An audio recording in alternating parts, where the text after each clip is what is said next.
तिथि है माघ महीने का पंचमी है, शुक्ल पक्ष की।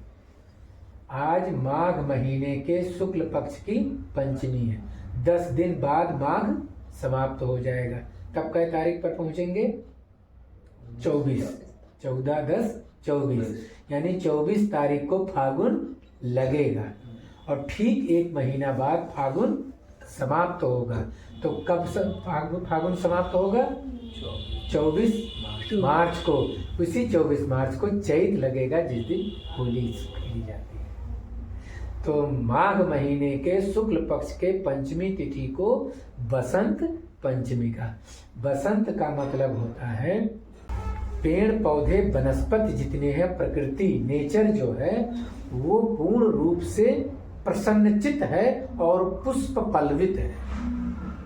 यानी अनाज से लेकर के पेड़ पौधे बगीचा सब इस महीने इस समय सब बढ़िया फूल खिलते हैं और बाकायदा हर पुष्प से क्या आती है? सुगंध। यानी सुगंधित वायु और सुगंधित पुष्प और सुगंधित वातावरण में मनुष्य का मन आह्लादित होता है। आप कभी अच्छे बगीचे में जाते हैं तो कहते हैं क्या फुलवारी है। इसका मतलब है कि फूल ने हमसे कहा नहीं, फूल के खिलेपन को देख के उसकी खुशबू को लेके हम अपने आप में क्या हो गए? आनंदित।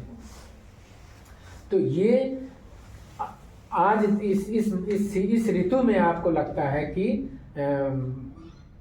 घूमने टहलने लायक है बगीचों में और गार्डन में, खेती में, फुलवारी में, अब इस ऋतु में, बसंत ऋतु में। लेकिन भगवान शंकर जो है 12 महीना बसंत में रहते हैं। उनका जीवन पूरा बसंतमय है। कैसे कैसे? वो श्री राम का ध्यान रखते हैं। अच्छा, मान लिए बात तो पक्की है, ये बात पक्की है। इसलिए वो बसंत उनके जीवन में हमेशा बसंत रहता है। जैसे आज हमको बसंत अच्छा लग रहा है, ऐसे शंकर जी के जीवन में 24 घंटे अनवरत आजीवन बसंत बना रहता है। अच्छा, श्लोक पढ़ो।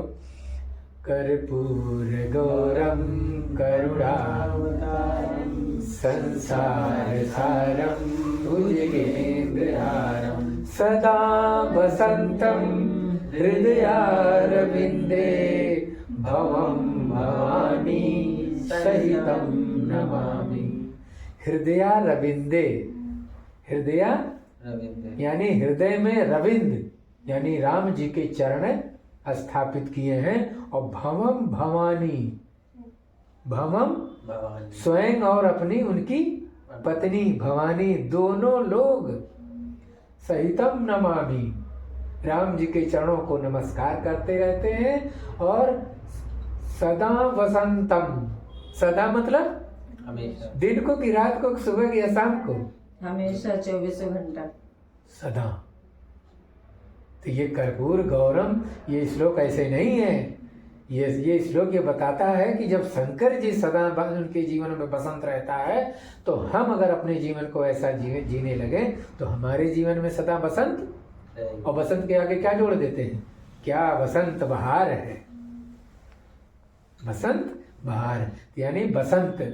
तो बसंत का मतलब ये हो गया कि जीवन में बहार आना। और जीवन में बहार तब आएगा जब हम अपने संसार के सारे काम, संसार के सारे काम किसका काम समझ के करें? बस बात खत्म। तो ये सब काम किसकी वजह से हुआ? भगवान की वजह से। हमारा श्रम लगा तो काम सुंदर हुआ। इसीलिए हमारा मेहनत भगवान की इच्छा ऐसा जब होता है तब उस काम का नाम होता है सुंदर काम। यही वजह है रामचरितमानस में एक कांड है जिसका नाम है सुंदर कांड। और सुंदर कांड उसका नाम क्यों है? हनुमान जी जब लंका चले हैं तो कैसे चले हैं? बार रघुबीर संहारी, बार बार रघुबीर माने राम जी को संहारी का मतलब संभाले हुए हैं अपने हृदय में।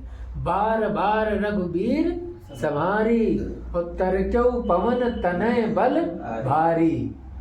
अब बताओ, इतना बड़ा शरीर और राम को संहारते हुए सब काम करते। संहारने का मतलब है कि उनको स्मरण रखना। और बार बार का मतलब क्या हुआ? हरदम। बार बार का मतलब हरदम। अब देखो, अगर इसको देखा जाए तो बार बार रघुवीर संहारी, ये बार बार संहारते संहारते पूरे लंका में चले गए और पूरी लंका जल गई और इनके पूंछ में आग लगी, ना पूंछ जली ना ये जले। तो बार बार संहारी, ध्यान दो, बार बार संहारी। तो राम जी ने क्या किया कि बार बार संहारी। नहीं समझे क्या? हनुमान जी राम को अपने हृदय में संभाल रहे थे और राम जी जो है हनुमान जी को संभाल रहे थे। नहीं, हनुमान जी ने राम जी को बार बार संहारी, यानी उनको निरंतर अपने हृदय में संभाले रहे। तो इसको अगर बार बार समझो तो राम जी ने हनुमान जी का बार बार यानी बार भी नहीं चला, इनका एक एक बार संभाले रहे राम। अब देखो, यानी राम इतना दयालु है कि अगर आप उनको बार बार संभालते हैं, बार बार याद करते, तो आपका बार बार संभालते हैं। नहीं समझ गए? बाल बांका नहीं हुआ। हाँ, अब बोला कि इनका बार बांका नहीं हुआ। इतनी बड़ी दुर्घटनाएं हुई, हमारे साथ भी हुआ, इनके साथ भी। देखो, जिस दिन इनके साथ हुआ था उस दिन कितनी बड़ी दुर्घटना थी। वो दुर्घटना ऐसी थी कि सर अगर सड़क पर पड़ता डायरेक्ट तो फटने से बचता, फिर हम लोग ये जो सुख शांति से बैठे हैं ये होते नहीं। तो यही कारण है कि ये सब भगवान की महिमा है। तो शरीर के साथ जो कुछ हो रहा है वह भी भगवान की कृपा है, हमारे साथ जो हो रहा है वह भी भगवान की कृपा है। कुछ लोग चाहते हैं हमने जो चाहा वो हो गया, आपने जो चाहा वो हो गया। अब आपने चाहा नहीं हुआ, बात ध्यान से समझिए। हमने जो चाहा हो गया, तो आपने अगर बोला कि भगवान के चाहने से ये काम हो गया। अब अगर नहीं हुआ तो किसके चाहने से नहीं हुआ? भगवान ने नहीं चाहा। भगवान ने नहीं चाहा। तो जो नहीं चाहा तो उसमें कुछ हमारा भला चाहा कि कुछ नुकसान चाहा? भला चाहा। क्यों? क्योंकि जो काम जिस समय हमारा नहीं होना है वो नहीं हो आ रहे हैं, तो कुछ ना कुछ उसमें भला है। ये बात हमेशा पक्का नोट कर लो। इसीलिए कहते हैं कि जैसे किसी को आज नौकरी लग जानी चाहिए थी, 25 साल का हो गया, नहीं लगा, 32 साल में लगा, तो कह रहे हैं अरे इतने दिन तक। अगर लगा दिया होता तो कुछ दिक्कतें थी, तो भगवान ने सोचा कि दिक्कतें ना दें, क्योंकि इतना पाप नहीं किया है, इसलिए इतना देर से इस सुख को इतनी देर बाद दो।